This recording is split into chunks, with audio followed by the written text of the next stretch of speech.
दोस्तों नमस्ते, राधे राधे, जय श्री कृष्णा।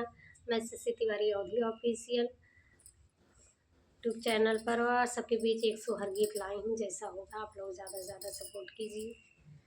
सभा बीच बैठी है सासू त बहू से अर्ज करे, बहू से अर्ज करे हो। सभा बीच बैठी है सासू त बहू से अर्ज करे हो। बहू अंगने में बैठी गोतिनिया निहुरी पैया लागौ, निहुरी पैया लागौ हो। बहू अरे अंगना में बैठी गोतिनिया निहुरी पैया लागौ, निहुरी पैया लागौ हो।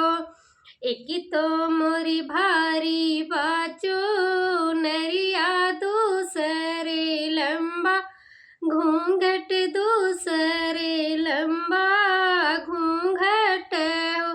सासू तीसरे में गोदी में ललनवा, हम कैसे पैया लागौ, हम कैसे पैया लागौ हो। सासू तीसरे में गोदी में ललनवा, हम कैसे पैया लागौ, कैसे पैया लागौ न हो।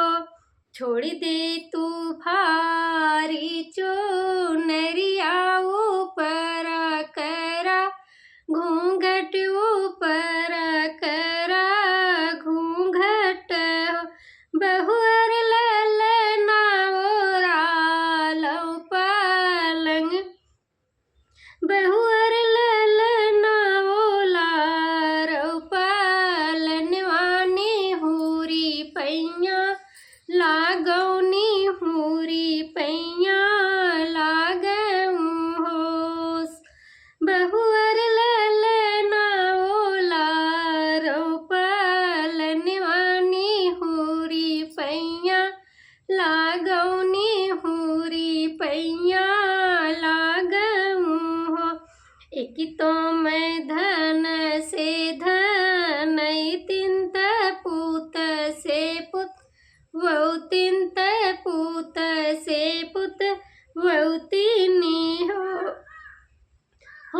सासू हम यही पिया के दुलारी, हम कैसे पैया लागौ, हम कैसे पैया लागौ हो।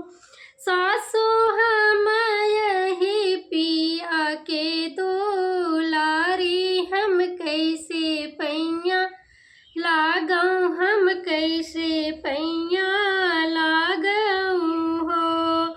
हमरे न धना से धन, तीन पूत से पुत, वौ तीन पूत से पुत वौतिनी हो।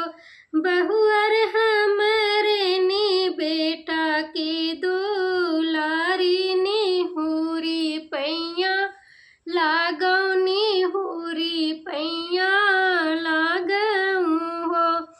सभा बीच बैठी है सासू त बहू